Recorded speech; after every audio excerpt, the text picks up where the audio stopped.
No dia 13 de julho, o secretário de Relações do Trabalho do Ministério do Planejamento, Sérgio Mendonça, apresentou às entidades do movimento docente uma proposta de carreira que envolve tabelas e tópicos com aspectos conceituais. Docentes de diversas instituições federais têm recusado essa proposta em assembleias que ocorrem em todo o Brasil, como foi o caso dos professores da Universidade Federal do Paraná.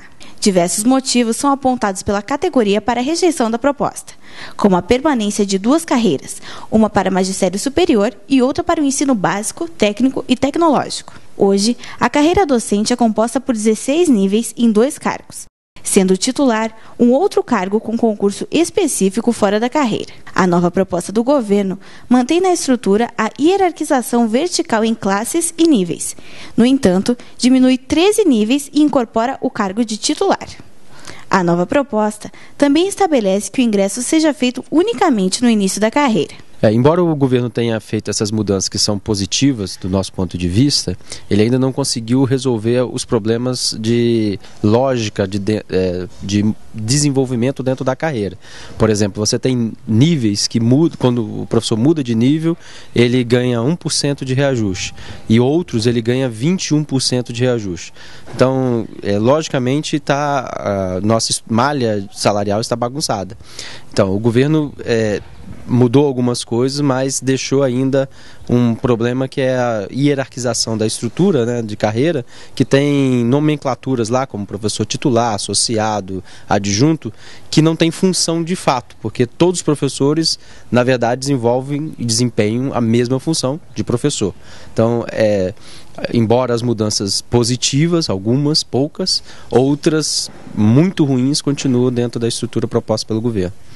Na proposta do governo, as regras para a progressão na carreira também sofrem mudanças.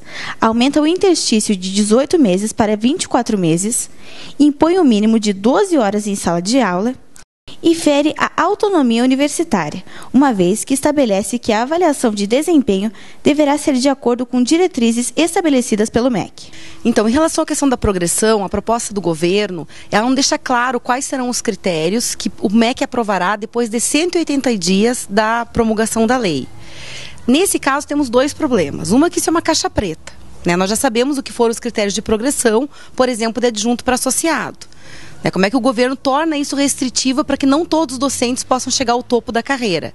Isso não quer dizer que não hajam outros critérios e outras coisas sejam trabalhadas pelo MEC e que nós não sabemos ainda quais são. Além disso, isso fere a autonomia universitária.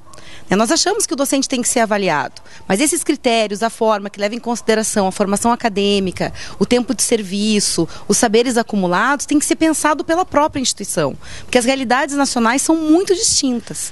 Então isso fere, inclusive, a própria ideia da autonomia universitária. Aqui na Universidade Federal do Paraná, nós já temos uma média de 9,1 horas aula e elas se revelam já uma carga de horas-aulas no limite da compatibilidade com a produção acadêmica, que é o que o governo exige. Então, aumentar a carga horária e, ao mesmo tempo, deixar nas mãos do governo a definição de um processo de avaliação significa realmente nos prender entre 2 lados de um alicate. Mais horas-aulas, menos tempo para produzir, mas mais exigência para produzir. Os nossos colegas lá definiram bem, é uma estratégia de aumento da intensificação do trabalho, ou melhor, é uma estratégia de intensificação do trabalho que, em última análise, não será produtiva para nós e para os alunos. Além das mudanças gerais, a nova proposta do governo também exige titulação mínima para o avanço de cada nível, sendo mestrado para assistente e doutorado para adjunto, associado e titular, o que não ocorria antes. Desde a apresentação da proposta, o governo tem anunciado que o teto da carreira é R$ 17.057,74. No entanto, esse topo não é para todos os docentes. As regras são claras no documento apresentado pelo governo. A classe de professor titular será acessível apenas a 20% do quadro de docentes na instituição. Além da barreira, também será necessário lograr aprovação de memorial que deverá considerar as atividades de ensino, pesquisa, extensão, gestão acadêmica e produção profissional relevante, ou de defesa de tese acadêmica inédita, além de se submeter a uma avaliação que deve seguir diretrizes gerais do MEC e ser realizada por comissão constituída com, no mínimo, 75% de membros externos à instituição. Olha, a proposta do governo está muito distante da proposta dos professores. Nós temos a proposta de um quadro de carreira, sabe, que permite a todos os professores chegarem ao topo da carreira. E a proposta do governo não, ela limita, ela cria um gargalo no final e só permite que uma pequena percentagem de professores chegue a titular. E isso é uma coisa que, efetivamente, os professores não podem aceitar, porque mantém um sistema de progressão, que é um sistema antigo, medieval mesmo, sabe, essa questão do titular como o dono da sua disciplina e fica lá com os professores auxiliares, adjuntos, ou mesmo o associado, mas o titular é muito, digamos, um quadro muito restrito, mas não interessa isso. O que interessa é que todos os professores tenham a possibilidade, quer dizer, de ingressar numa carreira e ter a chance de chegar ao topo da carreira, quer dizer, encontre interesse nisso. Quer dizer, queremos um quadro de carreira que represente uma atração para os professores que estão na universidade e para aqueles que vão entrar na universidade. Ao divulgar para a mídia, o governo omitiu o fato de que os valores propostos seriam atingidos apenas em 2015, quando a inflação já teria corroído o poder aquisitivo do salário em relação a julho de 2010. Então, isso tem que ser considerado essa inflação de julho de 2010 a julho de 2012, quando ele está apresentando a proposta, coisa que ele não levou em conta, né, na propaganda que ele fez quando ele diz que os professores terão até 45% de aumento. E nem está levando em conta, nesse número, a projeção da inflação até 2015. Quando você leva essa inflação em consideração, você vai observar que para algumas classes de professores vai haver perda salarial e ganhos máximos de 7% e 8% nesses extremos da tabela. Os 3 regimes de trabalho, 20 horas, 40 horas e dedicação exclusiva, foram mantidos na proposta do governo. No entanto, o governo propõe para o regime de dedicação exclusiva a percepção de retribuição por projetos institucionais de pesquisa, extensão e gratificação de atividade de preceptoria, com recursos próprios. Na proposta do dia 13 de julho, o governo foi à mídia dizer que valorizaria o regime de dedicação exclusiva. Mas o que aparece na proposta é a gratificação por atividade de preceptoria e a retribuição por projetos. Então, o que está colocado é a institucionalização das parcerias público-privadas dentro da universidade.